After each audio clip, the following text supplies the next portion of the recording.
for the most part, you have to spend money to make money. Yeah, there's no doubt about it. And we have found a little bit, I assume that all businesses knew this, but we're out in the streets in our local market talking to businesses and interviewing businesses, and it's really kind of mind-boggling what we're getting. The feedback that we're getting is not a lot of businesses have a CRM, not a lot of businesses have a list of people that they're consistently marketing to.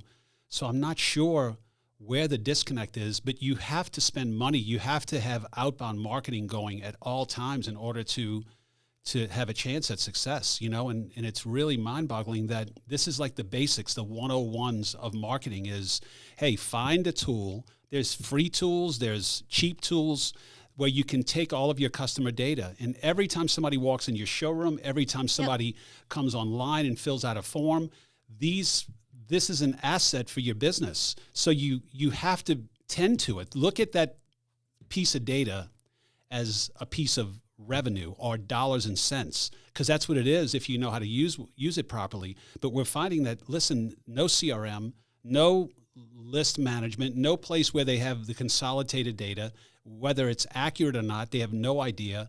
And so, yeah, man, it's kind of mind-boggling to see this, but this is across the board as we're out there touching these people. We've talked to probably close to 100 businesses now, and it's an overwhelming theme, it seems like, these two issues, which are really foundational. Without these things, it's hard to build a marketing plan. You have to, as a small business, everybody that walks in your store, everybody that interacts with you, if you're at a trade show, if you're out in public, you have to keep those things organized. That's the asset, that's the fuel that can power your business when things get tough. When, sometimes in baseball, you have to manufacture runs, and sometimes they'll put the hats on backwards and wear the rally caps.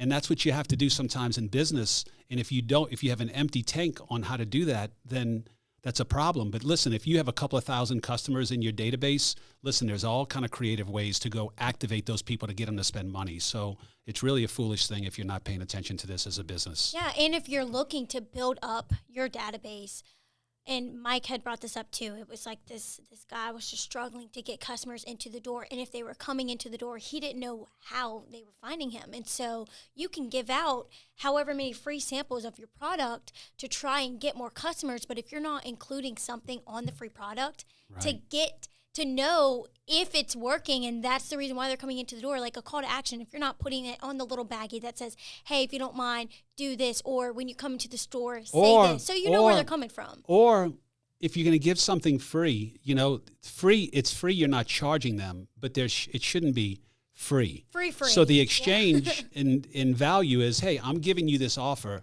I want this information for you. So now I can get your information. I can take you through a list of survey questions. Now I know how to sell you. I know what's important to you. I know which products you like. I know which brands that you like. I know more than I knew about you when you walked in. And now you start to build that database up. And if you understand, hey, Shannon, you go into a boutique. You love like certain types of tops. Oh, a new top comes in. It's just a matter of sending you a message. What about updating, your database with just a text message? When you talk about manufacturing runs, having that database, think about it. If you're a retail shop, you're a restaurant, you're a bar, and man, things are slow during the week, and you have 1,000 people's cell phone numbers and the ability and the permission to text them. Man, at 3 or 4 o'clock, that's called manufacturing runs. You can send a text message out with a special. It's a happy hour special. It's a 1 hour special, whatever it is. But if you don't have that asset, you don't have that in your toolbox. And look, guys, we don't want you to think that we're just sitting here telling you everything that you're doing wrong, like, oh, you should know to do this. We have so much respect for you that, you're running the business, you're running this whole show. Yeah, this is easy. Right. This is simple. So this is, it's an easy thing to forget to do when you're so focused on. But it's also an easy thing to implement. Right. So we're not coming at you from like, oh, you're doing this wrong. You should know to do this. Listen, it's like, look, it's a quick little reminder. Literally, I thought that everybody knew this, every business knew this. So yeah, we're not scolding. It's like, but hey, sometimes we talk about, can't see the forest through the trees. Right. You're so close. You're in the grind every single day. You got to take a step backwards and say, okay, there's got to be a better way to do this if you're struggling. And here's a better way is what we're telling you about. And just from the conversations that we've had going literally door to door, y'all, meeting with our neighbors, our fellow business owners in Mandeville, it honestly, to them, we felt like a breath of fresh air. So yeah, we'd love it if you guys would reach out to us. If you're struggling with these things, like, don't be afraid to tell us, you know, that this is what we're here for. So yeah. Yeah, we can show you how to get set up to have a system in place in 10 minutes. So reach out to us and